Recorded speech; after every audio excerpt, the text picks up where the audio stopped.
Hello दोस्तों, मैं मोनिका और मैं आज आपको सुनाऊंगी मशहूर धीरू भाई अंबानी जी की जीवनी। एक आदमी जो हाई स्कूल की शिक्षा भी पूरी नहीं कर पाया, वह इतने गरीब परिवार से था कि खर्चा चलाने के लिए उसे अपनी किशोरावस्था से ही नाश्ते की रेहड़ी लगाने से लेकर पेट्रोल पंप पर तेल भरने तक का काम करना पड़ा।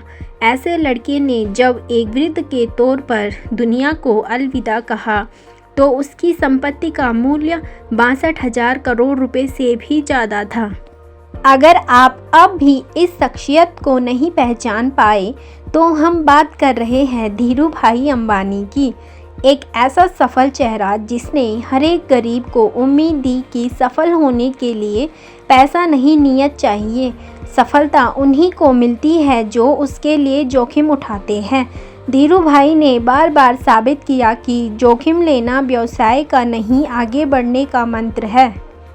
उनका शुरुआती जीवन 28 दिसंबर 1932 को गुजरात के जूनागढ़ के छोटे से गांव चोरवाड़ में धीरज लाल हीरालाल अंबानी का जन्म हुआ।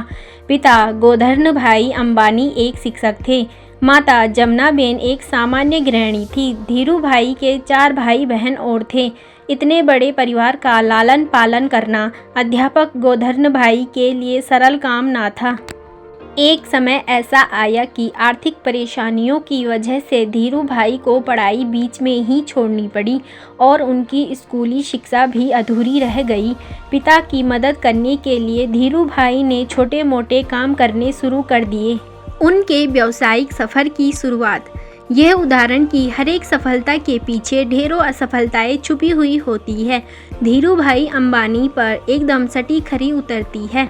पढ़ाई छोड़ने के बाद पहल धीरू भाई ने फल और नाश्ता बेचने का काम शुरू किया, लेकिन कुछ खास फायदा नहीं हुआ। उन्होंने दिमाग लगाया और गांव के नज़दीक स्थित धार्मिक पर्यटन स्थल गिरनार में पकौड़े बेचने का काम शुरू कर दिया। यह काम पूरी तरह आने वाले पर्यटकों पर निर्भर था। जो साल के कुछ समय तो अच्छा चलता था, बाकी समय इसमें कोई खास लाभ नहीं था। धीरू भाई ने इस काम को भी कुछ समय बाद बंद कर दिया। बिजनेस में मिली पहली 2 असफलताओं के बाद उनके पिता ने उन्हें नौकरी करने की सलाह दी। नौकरी के दौरान भी बिजनेस।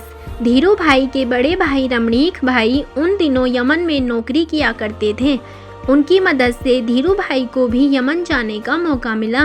वहां उन्होंने सेल कंपनी के पेट्रोल पंप पर नौकरी की शुरुआत की और महज 2 साल में ही अपनी योग्यता की वजह से प्रबंधक के पद तक पहुंच गए। इस नौकरी के दौरान भी उनका मन इसमें कम और व्यवसाय करने के मौक़ों की तरफ ज़्यादा रहा।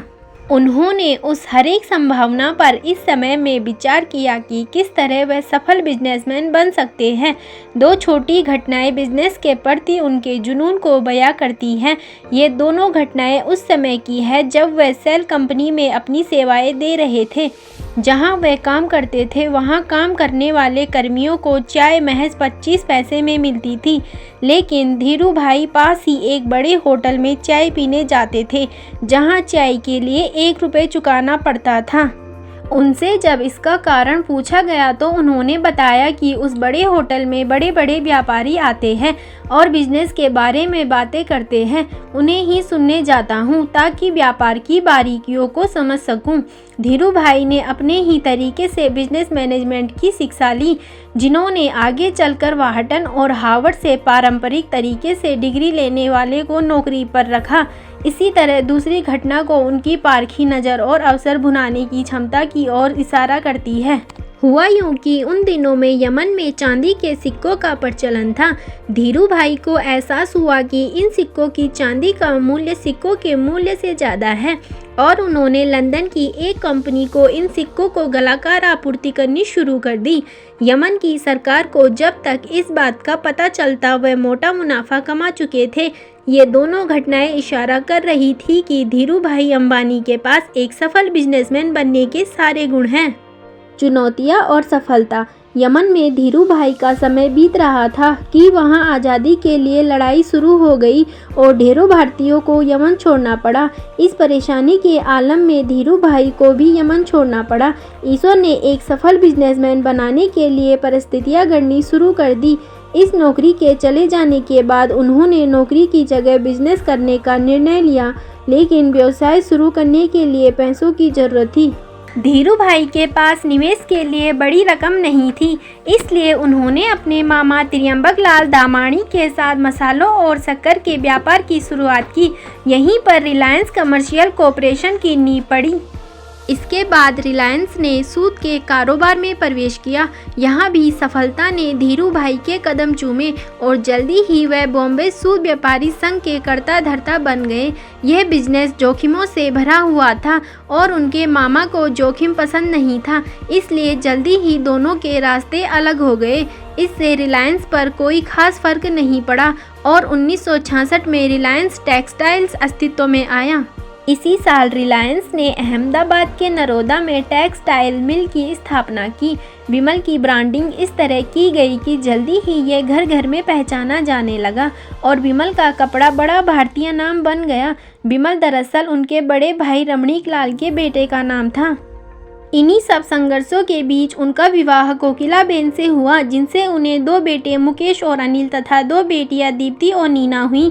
उन्होंने इसके बाद कभी पीछे मुड़कर नहीं देखा और रिलायंस कपड़े के साथ ही पेट्रोलियम और दूरसंचार जैसी कंपनियों के साथ भारत की सबसे बड़ी कंपनी बन गई। इन सबके बीच धीरू भाई अंबानी पर सरकार की नीतियों को प्रभावित करने और नीतियों की कमियों से लाभ कमाने के आरोप भी लगते रहे।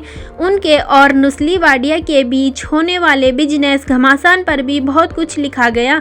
उनके जीवन से प्रेरित एक फिल्म गुरु बनाई गई, जिसमें अभिषेक बच्चन ने उनकी भूमिका का निर्वाह किया। लगातार बढ़ते बिजनेस के बीच उनका स्वास्थ्य खराब हुआ और 6 जुलाई 2002 को उनकी मृत्यु हो गई।